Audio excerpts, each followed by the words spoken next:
अनुया, ऐकलं का? आजच्या आपल्या सराव पत्रिकेचं नाव आहे माझे नाव पूर्ण करा. पाहूया तर काय आहे आतमध्ये. अरे वा, छान छान चित्र दिलेली आहेत आणि इथे त्यांची अर्धवट नावे दिलेली आहेत. नावे पूर्ण नाहीत, ती आपल्याला पूर्ण करायची आहेत. मग पाहूया आपण हे पहिलं चित्र पाहूया. काय करायचं आपण? चित्र पाहायचं, त्याला ओळखायचं, त्याचं नाव आठवायचं. काय आहे हे मी तुम्हाला मोठं करून दाखवते. पहा बरं, काय आहे? पाटी. काय आहे? पाटी. मग आता आपण तिचं नाव पाहूया.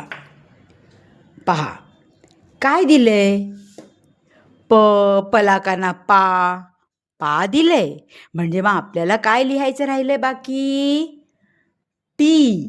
त्यासाठी टरबुजातला ट आणि त्याला ही दीर्घ वेलांटी म्हणजे दुसरी वेलांटी, वर अक्षरावर मारायची रेघ.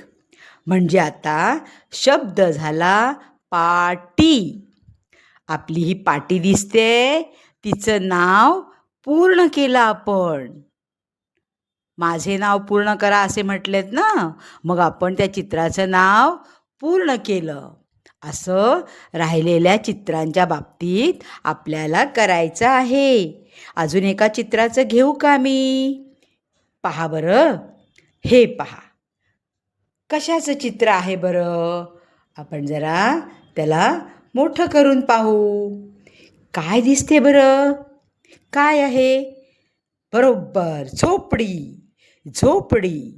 मग आता आपल्याला तिचं नाव लिहायचं आहे, म्हणजे पूर्ण करायचं आहे.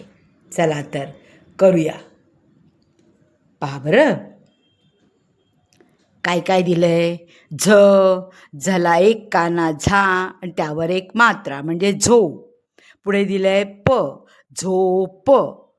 आणि मग त्याच्या पुढे काय लिहायला पाहिजे आपल्याला? डी म्हणजे होईल झोपडी.